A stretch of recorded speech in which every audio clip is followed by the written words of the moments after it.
Hi everyone, मैं हूँ Anamika Gupta from अध्ययनशाला और आज से हम पढ़ेंगे जीके। तो हम जीके का पहला पार्ट पढ़ेंगे। आज मैंने सोचा है कि मैं कुछ डिफरेंट सा पढ़ाऊँ। शुरुआत मैं यूनाइटेड नेशन से करूँगी। आज मैं थोड़ा पढ़ाऊँगी, उसके बाद मैं उसके पार्ट्स पढ़ाती चली जाऊँगी। तो हम शुरू करते हैं यूनाइटेड नेशंस के बारे में, ठीक है। तो यूनाइटेड नेशंस का अगर हम देखें कि पहला इसका तत्कालीन इसको नाम किसने दिया था, तो वहाँ के राष्ट्रपति थे जब, तो उन्होंने फ्रैंकलिन डी रूजवेल्ट, उन्होंने ये नाम दिया था यूनाइटेड नेशंस का, और जिसकी स्थापना 24 अक्टूबर 1945 को की गई थी, ठीक है। तो हम पहले ये आप नोट डाउन कर सकते हैं, अगर आपको करना है तो मैं लिखती जा रही हूँ। तो सबसे पहले जो नाम दिया था वो दिया था हमारे Franklin D Roosevelt, Franklin D Roosevelt, जहां वो अमेरिका के तत्कालीन राष्ट्रपति थे। तो इन्होंने यूनाइटेड नेशंस का एक नाम दिया था और इसकी जो स्थापना हुई थी, तो स्थापना देखेंगे हम, तो स्थापना हुई थी 24 अक्टूबर 1945।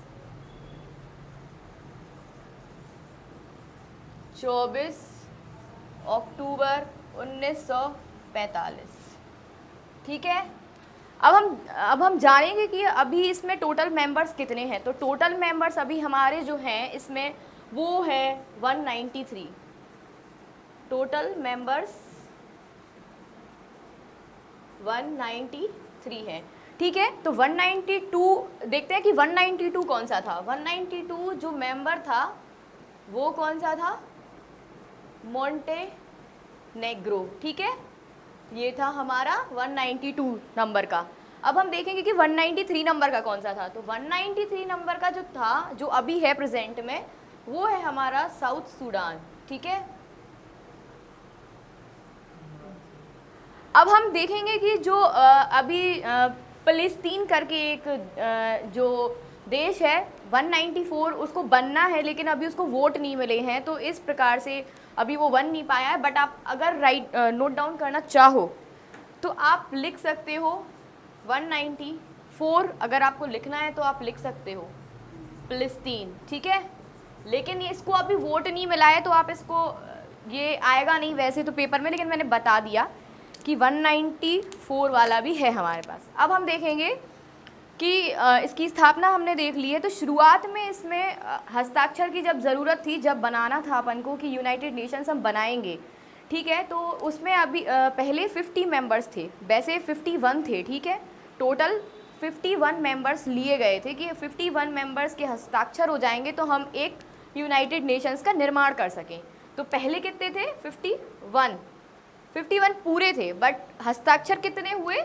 50 देशों ने हस्ताक्षर किए, ठीक है। 50 देशों ने पहले, मतलब 51 ये जो थे वो पूरे मेंबर्स थे कि जब इनकी स्वीकृति मिलेगी हमको, तब हमारा यूनाइटेड नेशंस बनेगा। लेकिन किए कितने देशों ने? साइन जो किए हैं, हस्ताक्षर जो किए थे, वो हमारे 50 देशों ने किए। लेकिन हमने पोलैंड को अलग से रखा था। इसमें जो एक जो मेंबर मैं बता रही हूँ वो पोलैंड था, ठीक है, पोलैंड। लेकिन इसने बाद में हस्ताक्षर कर दिए, ठीक है। तो हमारे 51 वहाँ हो गए। अब अगर हम वेटिकन सिटी की बात करें तो वो नॉन मेंबर है, ठीक है, वो ऑब्जर्वर कह सकते हैं हम उसको कि वो ऑब्जर्वर है। इसमें इंडिया भी शामिल है, ठीक है। बहुत लोगों को कन्फ्यूज़न हो जाता है कि पहले था या नहीं था, तो था, ठीक है। अब हम देखेंगे कि इसके जो तत्कालीन अभी सेक्रेटरी जनरल हैं वो कौन हैं। तो वो हैं एंटोनियो गुटेरेस, ठीक है। तो हम देखेंगे कि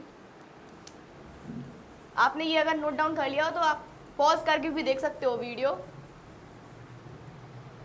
ठीक है। प्रेजेंट सेक्रेटरी जनरल जो है वो है हमारे एंटोनियो गुटेरेस, ठीक है। स्पेलिंग में थोड़ा सा हो सकता है इसमें मिस्टेक, सो आप देख लेना। और अब हमने इसका HQ की बात नहीं की है कि हमारा जो हेड क्वार्टर है इसका वो कहाँ पे है। तो मैं बता दूं कि वो है हमारा न्यूयॉर्क शहर में, ठीक है।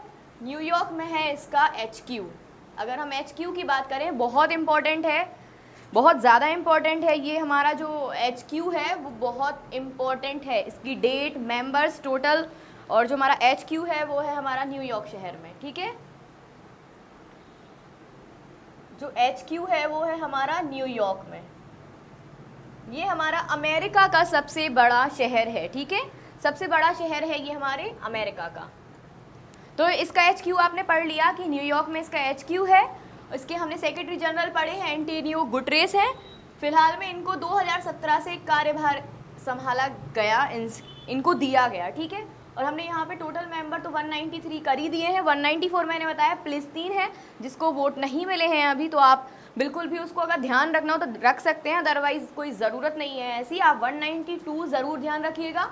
193 में हमने बताया है साउथ सूडान, तो ये बहुत बहुत ज़्यादा इम्पॉर्टेंट है, तो आप इसको बिल्कुल, और मैं मेन पढ़ा रही हूँ, बिल्कुल पॉइंट टू पॉइंट जो आता है एग्ज़ाम में मैं वही बता रही हूँ आपको, ठीक है। तो हमने क्या ये बाकी तो हो गया मेरा। अभी मैं कुछ और बताती हूँ आपको। अगर आपको इतना, अगर वैसे तो बहुत ज़्यादा इम्पोर्टेंट नहीं है कि कितनी एकड़ ज़मीन, वैसे मैं बता देती हूँ कि अगर आपको मौके की याद रखना हो तो 17 एकड़ ज़मीन में ये बना है, 39 मंजिल हैं इसकी, और ये जो हमारा है मैनहट्टन द्वीप पे बना है, जो कि न्यूयॉर्क में है, सब जानते हैं। अब हम देखेंगे कि हम इसकी लैंग्वेजेस देखते हैं। तो वर्किंग लैंग्वेजेस इसकी क्या हैं, ये अगर आपने नोट डाउन कर लिया हो तो मैं रफ कर देती हूँ। अब इसकी वर्किंग लैंग्वेज देखेंगे। लैंग्वेज तो है इसकी काफ़ी, मैं बताती हूँ, बट यहाँ पे वर्किंग लैंग्वेज बहुत ज़्यादा इम्पॉर्टेंट हैं कि कौन सी हैं, ठीक है। अब हम देखेंगे कि वर्किंग लैंग्वेज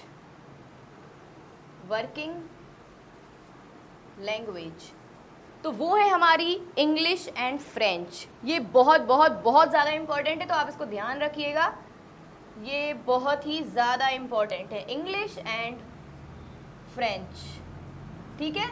ये है हमारी वर्किंग लैंग्वेज।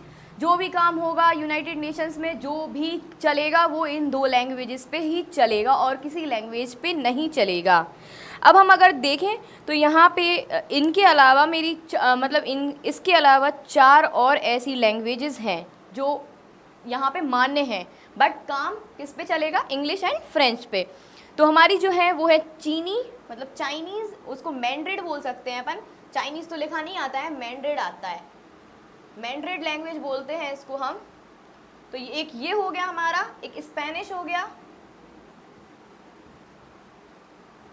एक अरेबिक हो गया, और एक जो हमारा है वो हो गया है हमारा रसियन।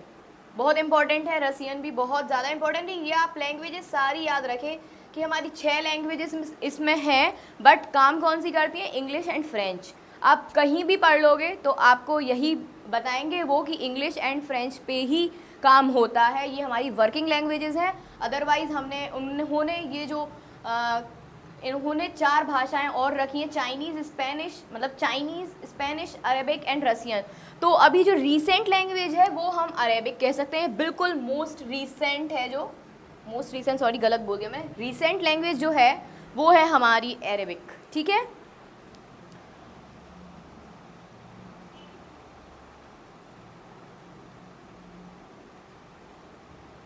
और जो इसका बजट आता है, जो इसका संयुक्त राष्ट्र महासभा का संयुक्त राष्ट्र का जो बजट आता है वो हमारा आर्टिकल 17 के अनुसार आता है, ठीक है। तो इसको आप बिल्कुल ध्यान रखिएगा, आर्टिकल 17, ये भी बहुत ज़्यादा इम्पोर्टेंट है, बिकॉज इसमें क्या है, अनटचेबिलिटी है। अगर मेरे को अच्छे से याद है तो अनटचेबिलिटी है, क्योंकि यहाँ पे सारे देश के लोग काम करते हैं, यहाँ पे कोई भी धर्म वगैरह का कुछ नहीं है, इसलिए इन्होंने आर्टिकल 17 में इसको रखा है। और हम इसकी अगर बात करें कि इसकी प्रथम बैठक की बात करें तो वो 1952 में हुई थी, ठीक है। अगर हम प्रथम बैठक की बात करें तो वो 1952 में हुई थी। तो हम यहाँ देखेंगे कि प्रथम बैठक जो थी, फर्स्ट असेंबली जो थी वो हुई थी हमारी 1952, ठीक है। अब हम इसके बारे में पढ़ेंगे कि संयुक्त राष्ट्र संघ के अंग क्या हैं, ठीक है। अंग पढ़ते हैं हम इनके कि क्या हैं। तो हमारे पास जो हैं वो 6 हैं। अगर मैं रफ कर दूं, आप लोग पॉज करके देख लीजिएगा, आपको अगर नोट डाउन करना है तो वो भी कर लेना, बट तो ठीक है। पहला है हमारा महासभा, ठीक है। इसको हम इंग्लिश में बोलेंगे जनरल असेंबली, पहला जो इसके 6 अंग हैं, इसके 6 अंग हैं, इसके 6 पार्ट्स हैं। ये बहुत ज़्यादा इंपॉर्टेंट है, 6 पार्ट्स आपको पढ़ने पड़ेंगे एग्ज़ाम के लिए। और ये ना इसमें से क्वेश्चन जरूर आते हैं, 3-4 तो आपको हर एग्ज़ाम में देखने को मिलेंगे ही, ठीक है। तो आप इसको ध्यान रखिएगा, इसको बिल्कुल अच्छे से पढ़िएगा, और ना आए समझ में तो आप वीडियो बार बार देख सकते हो। तो पहला जो हमारा है वो है हमारा, मैं भी देख लेती हूँ क्योंकि मैं कभी कभी भूल जाती हूँ, इसलिए पहला है जो हमारा वो है महासभा। बहुत इंपॉर्टेंट है ये हमारा, जनरल असेंबली, ठीक है। दूसरा जो हमारा है वो है सुरक्षा परिषद, mean security council.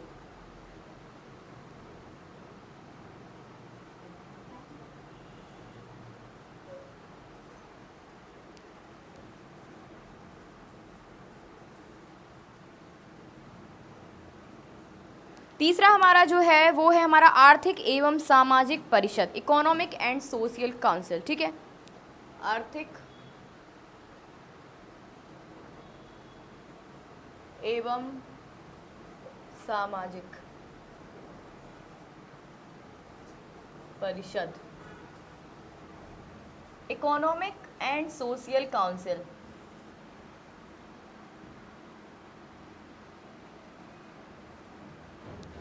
Fourth one है हमारा प्रन्यास परिषद, ट्रस्टीशिप। ये भी बहुत इंपॉर्टेंट है, हम बाद में पढ़ाएंगे इसको, ये हम जो हैं वो हम कल पढ़ाएंगे आपको। प्रन्यास परिषद,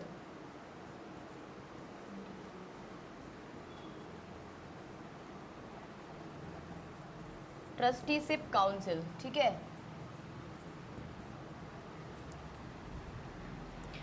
फिफ्थ है जो हमारा वो है अंतर्राष्ट्रीय न्यायालय, ठीक है, इंटरनेशनल कोर्ट ऑफ जस्टिस। ये बहुत बहुत बहुत ही ज़्यादा इम्पोर्टेंट है, तो आपको ये बहुत अच्छे से पढ़ना है, तो मैं अच्छे से पढ़ाऊंगी इसको। अंतर्राष्ट्रीय न्यायालय, ठीक है।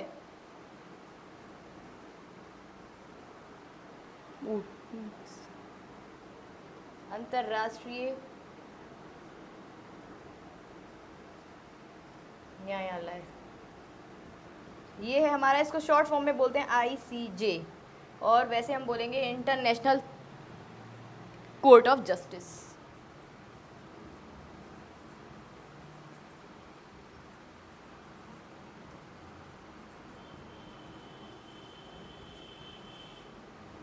हमारा इसका जो लास्ट पार्ट है वो है हमारा सचिवालय, ठीक है। ये भी बहुत ज़्यादा इम्पोर्टेंट है।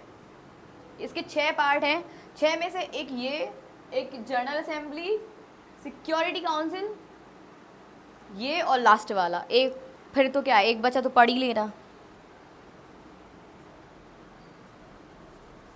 सचिवालय,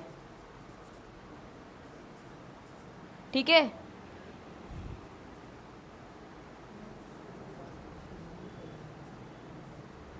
तो ये था हमारा यूनाइटेड नेशंस। आई होप कि आपको बहुत अच्छा लगा हो। तो इसके जो मैं पार्ट्स हैं वो मैं कल पढ़ाऊँगी आपको, नेक्स्ट क्लास में मैं इसको अच्छे से डिस्क्राइब करूँगी, तो आप देख लेना, और अगर कोई भी क्वेश्चन हो तो आप कमेंट में ज़रूर बताइएगा। Thank you so much, and please do like, share and subscribe Adhyayanshala for sure, ठीक है। Thank you.